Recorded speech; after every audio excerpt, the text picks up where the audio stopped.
ہر انسان اپنی فکر کر لے. حضرت حذیفہ رضی اللہ تعالیٰ عنہ کو اللہ کے نبی جناب محمد رسول اللہ صلی اللہ علیہ وسلم نے مدینہ میں بلایا اور اپنے قریب کرنے کے بعد فرمایا آئے حذیفہ میں تمہیں ایک لسٹ دے رہا ہوں, اس لسٹ کے اندر مدینے میں جتنے منافق ہیں ان کے نام ہیں. اس لسٹ میں میں نے مدینے کے منافقوں کا نام درج کیا ہے, لیکن میں تمہیں رازدار سمجھتا ہوں اور رازدار بنا رہا ہوں. آئے حذیفہ اس راز کو راز ہی رہنے دینا, دیکھو میں نے تمہاری اوپر بھروسہ کیا ہے, میں نے تمہیں رازدار بنایا ہے. آئے حذیفہ یہ راز کسی کو معلوم نہیں ہونا چاہیے کہ اس لسٹ میں کن لوگوں کے نام ہیں. پتہ نہیں اللہ تعالیٰ ان کو کب ہدایت دے دے اور وہ توبہ کر لیں اور اللہ ان کی مغفرت فرما دے, لیکن اس لسٹ میں جو نام ہیں وہ صرف تمہیں معلوم ہونا چاہیے, کسی کو بھی پتہ نہیں چلنا چاہیے کہ اس لسٹ میں مدینے کے کن منافقوں کے نام ہیں. حضرت حذیفہ نے اس لسٹ کو اپنے پاس رکھا, ناموں کو پڑھا اور اپنی پوری زندگی اس لسٹ کو دیکھنے کے بعد کسی کو بتایا نہیں کہ اس لسٹ میں کتنے لوگوں کے نام ہیں, کون منافق ہے.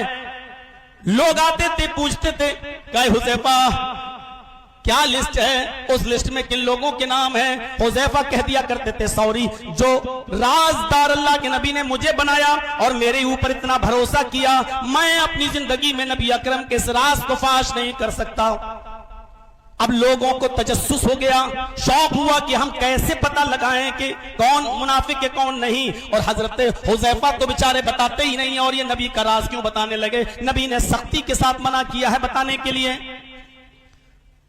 تو دیکھتے تھے مدینے کے لوگ, کسی کا انتقال جب ہو جاتا تھا مدینے میں تو لوگوں کی نظر اس انتقال شدہ آدمی پر نہیں ہوتی تھی, اس مرنے والے پر نہیں ہوتی تھی, جو انتقال کر گیا اس پر نہیں ہوتی تھی. اس کے جنازے میں وہ لوگ یہ دیکھا کرتے تھے کہ حضرت حذیفہ آئے ہیں یا نہیں آئے ہیں. اگر حضرت حذیفہ آئے ہیں تو سمجھا جاتا تھا کہ مرنے والے کا جنازہ مومن کا جنازہ ہے, اور اگر مرنے والے کے جنازے میں حضرت حذیفہ شامل نہیں ہوئے تو سمجھا جاتا تھا کہ مرنے والا منافق ہے. یہ لوگ اپنے دماغ سے سوچنے لگے کہ حذیفہ اس لیے نہیں آئے کہ مرنے والے کا نام لسٹ میں پڑا ہوگا, اور اس منافق کا انتقال ہوا اس لیے نہیں آئے. میرے پیارے ساتھیوں, لوگ انتقال کے موقع پر دیکھنے لگے کہ حذیفہ شریک ہو رہے ہیں یا نہیں ہو رہے ہیں. اگر ہوتے تھے تو سمجھا جاتا تھا کہ مرنے والا مومن, اور نہیں ہوتے تھے تو سمجھا جاتا تھا کہ مرنے والا منافق. ایسے ہی محمد رسول اللہ اس دنیا سے چل بسے, اللہ کو پیارے ہو گئے. کچھ عرصے کے بعد حضرت عمر فاروق رضی اللہ تعالیٰ عنہ نے حضرت حذیفہ کی دعوت کی کہ آؤ آج تمہاری دعوت ہے میرے یہاں. اپنے گھر لے گئے, کھانا کھلایا, پانی پلایا, اچھی ضیافت کی حضرت حذیفہ کی. اور جب فارغ ہو گئے تو فرمایا اے حذیفہ مجھے صرف تھوڑا سا کام ہے تم سے. کہا کیا کام ہے؟ میں کیسے کہوں؟ کہ نہیں آپ کہہ سکتے ہیں. ارے آپ کی شان تو بڑی نرالی ہے.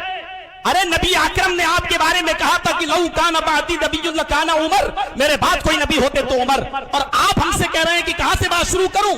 ارے بتائیے کیا بات ہے؟ فرمایا اے حذیفہ اپنے گھر دعوت کرنے کا مقصد اور تمام لوگوں کو چھوڑ کر صرف تمہیں بلانے کا مقصد صرف اتنا ہے.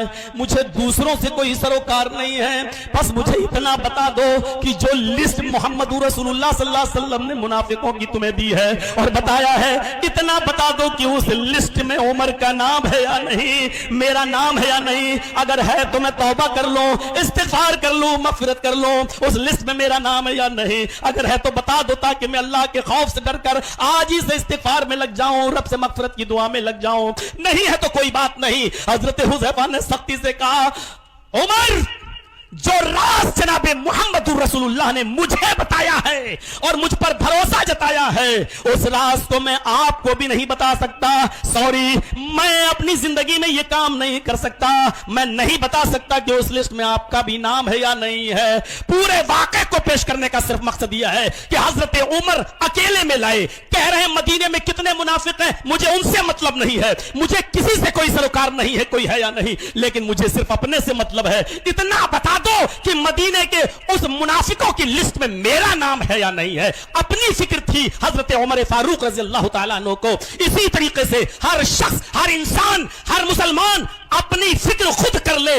अपने समाज में इस्लाह हो जाएगी, मुआशरे के अंदर आप देख लीजिएगा नेकियों की गंगा बहने लगेगी और बुराइयां अपने मुआशरे से खुद ब खुद खत्म होती चली जाएंगी। तो मेरे प्यारे साथियों, जरा गौर कीजिए, हजरत उमर फारूक ने बता दिया, मुझे अपनी फिक्र है, हम पहले अपने आप की इस्लाह कर लें। बताओ अगर नाम है तो मैं आज ही से तौबा करूं, इस्तिगफार करूं, और मैं किसी को नहीं बताऊंगा कि हजरत हुज़ैफा ने मुझे बता दिया है, मैं किसी को नहीं बताऊंगा। लेकिन जिस पर नबी की नजर इंतखाब पड़ी हो कि यह शख्स राजदारी को राजदारी में रहने देगा, किसी को नहीं बताएगा, वो राजदार हजरत उमर से भी कह रहा है, सॉरी मैं आपको भी नहीं बता सकता, मैं नबी अकरम के तवक्कुल और भरोसे को नहीं तोड़ सकता हूं।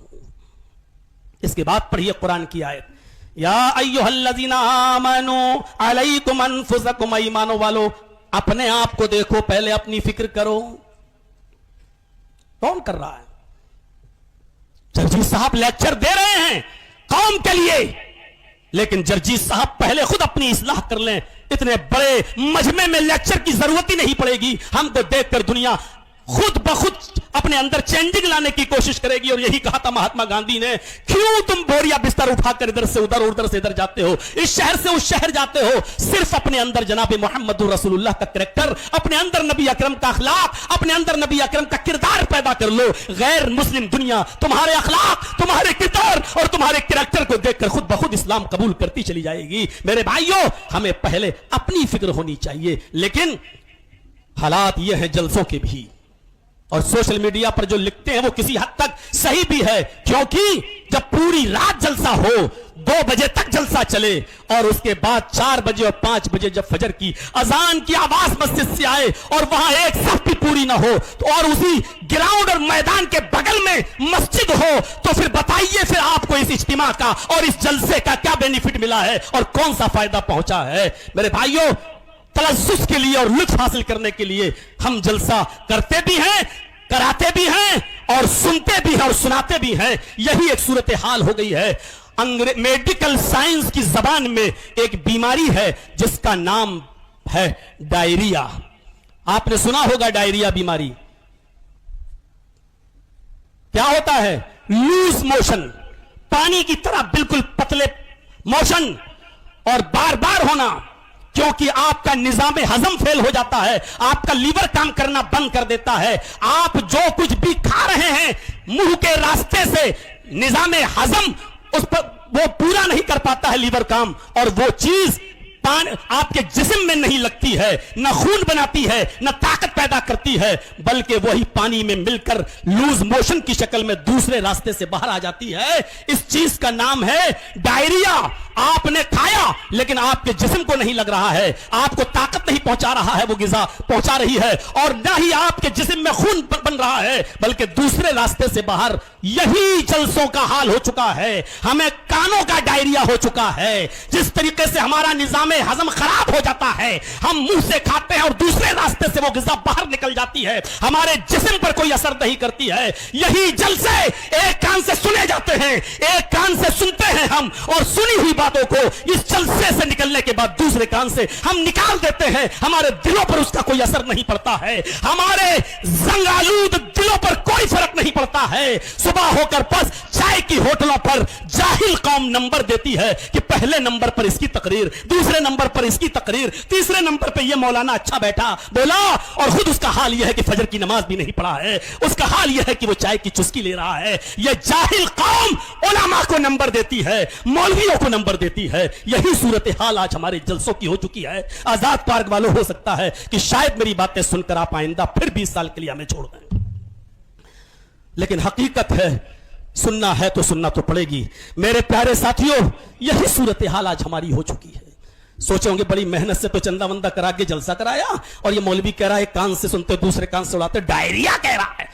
मैं आपके जलसे की बात नहीं कर रहा हूं, मैं आम जलसों की बात कर रहा हूं। सब जलसों का यही हाल है मेरे भाइयों, एक कान से सुनते हैं और दूसरे कान से उड़ा देते हैं। या फिर यह कहिए कि इतनी तकरीरें और इतने जलसे सुन चुके हैं जर्जी साहब आपके, डॉक्टर अब्दुल गफ्फार साहब के, कि अब कान भी हमारे सुन हो चुके हैं। तुम नहीं आते हो तो यूट्यूब पे सुनता हूं, सोते वक्त सुनते हैं, ये सुनते हैं जैसे कोई आदमी 4 व्हीलर पे जा रहा था और सामने एक आदमी बेचारा गाड़ी के आगे आगे चल रहा था, ड्राइवर हॉर्न दे रहा था, पाओ पाओ वो बेचारा आगे से हट ही नहीं रहा है, उसने दोबारा हॉर्न दिया, पो पो, वो बेचारा आगे हट ही नहीं रहा है, वो हट। দেখ রে ভাই, ভিডিওটা ভালো লাগে তো লাইক কর, শেয়ার কর, সাবস্ক্রাইবার কর। Thank you.